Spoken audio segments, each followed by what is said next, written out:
प्यारे बच्चे, आप सभी को जानने की ये जिज्ञासा होगी कि आखिर चंद्रयान में कितने मॉड्यूल भारत ने भेजे हैं और ये मॉड्यूल वहाँ पे क्या-क्या करेंगे, काम को परफॉर्म करेंगे। तो आपकी जानकारी के लिए बता दूं कि जीएसएलवी मैक 3 से इस चंद्रयान को लॉन्च किया गया है और इसमें अंततः 6 मॉड्यूल को भेजे गए हैं, जिसमें पहला है विक्रम लैंडर और दूसरा है रोवर प्रज्ञा, उसके बाद है रंबा, फिर ILS और फिर सेप। इन सभी मॉड्यूल को अलग अलग कार्य निष्पादन करने हैं और वहां से चांद से सारी जानकारी को इकट्ठा करना है ताकि धरती पे वैज्ञानिकों को ज्यादा से ज्यादा ज्ञान मिल सके और ज्यादा से ज्यादा चांद के बारे में जानकारी मिल सके। अब हम आपको बताते हैं कि ये जो विक्रम लैंडर है, जो लूनर लैंडर है, वो क्या क्या काम वहां पर जा करके करेगा।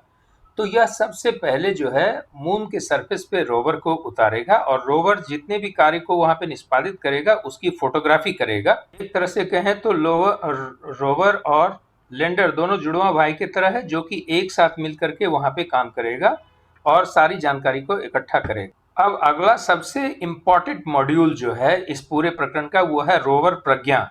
ये जो है वहाँ की सीस्मिक एक्टिविटी, जिससे कि धरती के अंदर की वेव जो चलती हैं उनको अध्ययन करेगा और इसको करने के लिए वो वहाँ पे कोई इंस्ट्रूमेंट को ड्रॉप करेगा जिसके सहारे की वह इसकी जानकारी इकट्ठा करेगा। इसी के साथ साथ लेजर बीम के सहारे वह वहाँ के सरफेस को मेल्ट करने की यानी पिघलाने की कोशिश करेगा और उसके द्वारा और यह जानने की कोशिश करेगा कि क्या इसमें किस तरह की गैस निकलती है जब ये मेल्टिंग किया जाता है। इसी के साथ यह भी जानने की कोशिश की जाएगी कि ये वहाँ पे कोई तापी या विद्युतीय एक्टिविटी होती है या नहीं। और इसके अलावा जो एक भ्रांति बनी हुई कि मून के पास अपना एटमॉस्फेयर नहीं है, जितना भी आयोनाइज्ड वहाँ पे स्थिति है, आयोनाइज्ड पार्टिकल है, उससे ये जानने की कोशिश की जाए कि वहाँ पे किस तरह की एक्टिविटी होती है और कितना सा एटमॉस्फेयर उपलब्ध है। Radio based anatomy of moon पर सेंसिटिव आयनोस्फेयर एंड एटमॉस्फेयर, जिसे रामबा के नाम से जानते हैं, वो वहाँ की प्लाज्मा डेंसिटी को नापेगा, बॉन्ड और इसमें क्या परिवर्तन आ रहे हैं इसकी जानकारी इकट्ठा करेगा।